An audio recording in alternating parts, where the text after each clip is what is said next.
Hey guys, welcome to this channel. This is Abhishek Mamdi. In this video, we will see how to use user-defined functions in PySpark. Let me start by setting up the PySpark environment. If you have watched my previous videos, you can directly skip this chapter. Otherwise, you can directly use this, copy-paste this code in your environment and run this to set up the PySpark environment.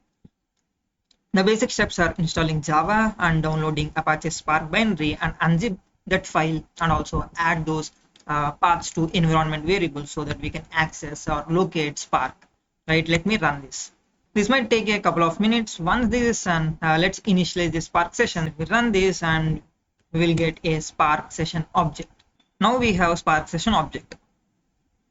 And for applying user-defined function, we need some dataset, right? So that's why I am using in-vehicle coupon recommendation from UCI. I am using wget to download the dataset and then reading using spark.read. Let me run this. I'm printing the top 5 rows in this data frame. These are the data looks like. We have numerical columns and string columns as well, categorical columns. Let's get started into the main video.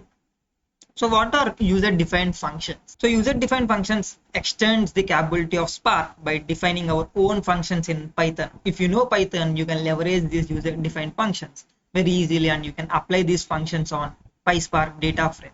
Because PySpark doesn't provide all the possible transformations, right? For example, you have a string column and you want to select middle letter in that string column for all the rows. In those cases, there is no straight way to use PySpark built-in functions and do this task. In those cases, you can write a UDF Python function and use it to transform a PySpark data frame.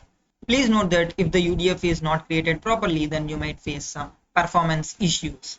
Please keep this in mind when you are creating UDF functions. And my suggestion is to use UDF functions only if there are no inbuilt Spark SQL functions to achieve that task. Let's see what are the steps of using UDF. The first step is create a Python function, and the second step is convert the above Python function to user-defined function, and then use this UDF function on a PySpark column for transforming the data. Let's see it in action. I'm importing all the functions and types as f and t so that we can access using f dot function and t dot type. And out of all the columns, I am just selecting few columns, around 6 columns or so. And the main goal of this video is to convert this income column, right? This is a string and we have a range from 37.5k to around 50k. And I want to take the average of this difference and create a numerical column. Let's see what are the different values we have in income column. So we have around 10 categories. So what I want to do is I want to take an average of this, and also for this I just want 12.5k and for this I just want 1 lakh. That is the function that I want to write. Let's create a Python function transform income which takes an string as an input. Let's say one value. Right, this string we are taking as an input, and what we can do is we have 3 different scenarios, right?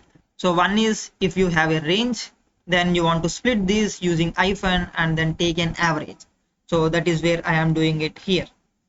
So if you have a range, I am splitting based on space hyphen space, and then I am individually converting into integer and then taking an average of those integers.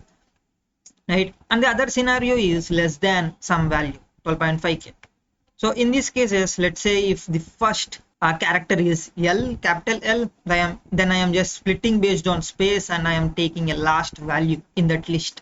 Right, when you split based on space, you will have 3 values in that list, and I am just considering the last value, and then I am ignoring the dollar value so that I will just get numerical value 12,500. That is what I am doing here, and then I am converting into float. Similarly, for 10,000 or more, I am just checking the last value, last character. If it is E, then it comes under this scenario, and I am considering the first value, right, 0. Here I am considering the last value. Here I am considering the 0 value, where we get $10,000, ignoring the dollar character and converting it into float. And here in each scenario, we are returning average income. Awesome. Let me create this transform underscore income function, and which is a Python function which takes a string as an input. Let's see if it's working or not. I took all different examples less than 12,500 and we are getting 12,500, and or more we are getting 1 lakh, and if it's a range it is taking average of this. So this should be between 37,500 and 50,000. Now this function is working perfectly fine. The next step is you want to convert Python function to UDF function. We have UDF function. It takes two arguments. The first one is the function and the second one is the return type. So in our case, our return type is a float, right? Average income. Let's see how we can define our function. We are using lambda. We are applying this function on each row in that column. This is how we can define the function, and return type is float type. Let me run this and create transform income UDF. And this is the UDF function which we have to use to apply on the PySpark column. And for applying, let's create a new column. Here I am using with column to create a new column called income underscore int, and I am applying transform income UDF, this UDF function, on the column income. This is very simple, right? And this should create a new column with the updated float values. It should be float. Let me rename it to income float, and it should give us a float value. And let's see if it's working for the other cases as well. Let me show you. Yes, for this it's able to extract 12,500, and for the other scenario it should be able to extract 1 lakh. Awesome. So this is how we can use UDF function to transform and apply complicated functions on a particular column. And transforming these cannot be done easily using existing SQL functions. To show you the power of UDF, that's why I took a complicated example so that I can show you what are the things we can do in UDF. That's the end of this video, guys. I hope you liked it, and in this video we have seen how to create and use UDF functions on a PySpark data frame. If you like this video, guys, please do like, share and subscribe to my channel. And if you are on LinkedIn, please tag me and share your thoughts on this video and this ongoing series getting started with PySpark hands-on.